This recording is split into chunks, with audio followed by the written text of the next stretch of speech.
Last life in Vedic astrology. If you want to see कि अगर आपकी वैदिक एस्ट्रोलॉजी के अकॉर्डिंग लास्ट लाइफ है कि नहीं, तो अगर आपका सन, मून या केतु 4th, 8th या 12th हाउस में बैठा है, कोई भी किसी में भी बैठा हुआ है, तो या दैट्स क्रिएट मोक्ष in your chart. Mostly all the spiritual gurus have this alignment. Sadhguru has all the 3 alignments, and Ravi Shankar also has Sun in the 4th house, and Shahrukh Khan का भी है केतु 4th house पे, I guess. And मैंने सब highlights में 2-4 साल पहले डाला हुआ है चीज़. एंड देखो, वैदिक एस्ट्रोलॉजी में ह्यूमन सोल का जो पर्पस है, that is to get out of the cycle of death and rebirth. And hell और हेवन कुछ नहीं होता है, दिस इज़ हेल. एंड हम यहाँ पे सब अपने कर्मों का फल जो है वो भोग रहे हैं. And see if you have the last life alignment and too परेशान हो जाते हैं पैसा कमाने के लिए, पैसे के पीछे भागते रहते हैं. एंड जो वैदिक एस्ट्रोलॉजी के अकॉर्डिंग जो जीने का तरीका है वो यही है कि अगर आपको मोक्ष चाहिए तो you have to just have a clear mind. आपका मून जो है वो क्लियर होना चाहिए. You have to set off all your desires. आपके दिमाग में कोई भी डिज़ायर नहीं होनी चाहिए. Your mind should be free of all the desires. जब हम डिज़ायर्स को पुट अपॉन करते हैं अपने माइंड के ऊपर, तो हम अपना वेब खुद ही बुन रहे हैं. And so that's not the right वे. अब डिज़ायर ना होना और मोटिवेटेड ना होना 2 अलग अलग चीज़ें हैं. हम सब चीज़ों को एक ही कॉन्टेक्स्ट में डाल देते हैं.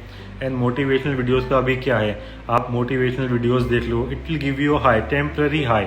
एंड आप नशा कर लो, कोई भी आप नशा कर लो, it will give you a temporary high. And जब आपका टाइम आएगा ना astrologically, you will get up and start working. And जो ज़िंदगी को जीने का तरीका है वैदिक एस्ट्रोलॉजी के अकॉर्डिंग इज़ कि आपका माइंड जो है वो क्लियर होना चाहिए. डिज़ायर आपकी नहीं होनी चाहिए. मोह ज़्यादा किसी चीज़ से नहीं होना चाहिए. चीज़ें आपके पास सब, आप सब चीज़ें रखें, लेकिन अपने माइंड में डिज़ायर्स ना रखें. जो आपके पास है उसमें आप खुश रहें. एंड वो चीज़ें हैं या नहीं हैं, वो चीज़ आपको मैटर नहीं करनी चाहिए. मैंने देखा है जो लोग, जिन लोगों को लास्ट लाइफ अलाइनमेंट नहीं होता, 1500-2000 चार्ट में अब तक देख चुका हूँ, जिनका लास्ट लाइफ अलाइनमेंट नहीं होता, वो स्पिरिचुअल लेवल की साइड ज़्यादा अटैच नहीं होते हैं. वो बस पैसे के पीछे भागते रहते हैं. एंड कलयुग में money is considered evil. And ऐसा होता है कि हाँ, लास्ट लाइफ में you were earning so well, and आप बच्चों की तरफ ध्यान ही नहीं दे, बस सारा आपका जो ध्यान था वो पैसे कमाने में ही निकल गया. तो in this life you are born, ऐसा कहते हैं ना, एसेंडेंट आप अपना खुद चूज़ करते हैं पैदा होने से पहले. And if you are born as a Cancer ascendant, इसका मीनिंग ये है कि लास्ट लाइफ में अपने अपने बच्चों के ऊपर ध्यान नहीं दिया था. तो in this life you are came again to live a happy family life. And जो लोग पैसा कमा रहे हो, पैसा कमाने में ही लगे हुए हैं, क्या पता वो आगे बॉर्न हो फैमिली लाइफ को एक्सपीरियंस करने के लिए. So this is a circle and ये चलता रहता है. And our motive is to get out of this cycle of death and rebirth.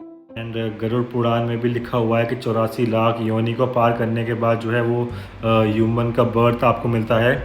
तो just value this life you have. And कुछ भी बदलने की ज़रूरत नहीं है, चीज़ें अपने आप बदलती चली जाएंगी. ऐसा होना चाहिए कि आप कहीं जाएं और सब कुछ अपने आप बदल जाए. समझ रहे हो ना, माइंड पे प्रेशर लेने की कोई ज़रूरत नहीं है. एंड नशा करने की कोई ज़रूरत नहीं है. जो लोग नशा करते हैं, they are just willing to find the true self. अपने आप को ढूंढने की कोशिश करते हैं, but that's not the right way. And या everything is connected through astrology according to me. And Rahu की तरफ आप ना वर्क करें. Rahu is all the smoky figures, alcohol addiction. And you have to work on Ketu, not the south node of the moon. Ketu, be spiritual, find the true yourself in the right way, and everything can be done, everything can be reversed. मैं हमेशा कहता हूँ. And just focus on who you are. कुछ भी बदलने की ज़रूरत नहीं है, ज़्यादा सोचने की ज़रूरत नहीं है. मैं अभी एक किताब पढ़ रहा था, उसमें लिखा हुआ था कि you can accomplish anything if you don't put your mind to it, है ना. तो अगर आप ज़्यादा दिमाग नहीं ले जाएंगे, बस अपने कर्मों पे फोकस करेंगे. एंड कर्म की भी मैं आपको बात बताऊँ, कर्मों के ऊपर आप इतनी मोटी मोटी कितनी की भी किताब पढ़ लो, लेकिन जो बात है कि while you are paying off your karmas from last life, you are building new karmas in this life. समझ रहे हो ना. तो द फैक्ट इज़ कि हमें अपने जो कर्म है वो ठीक रखने हैं, वो अच्छे रखने हैं. एंड जो लोग नशा करते थे वो सोचेंगे कि हमने इतने ख़राब कर्म करे हुए हैं, ऐसा है वैसा है. कोई दिक्कत वाली बात नहीं है।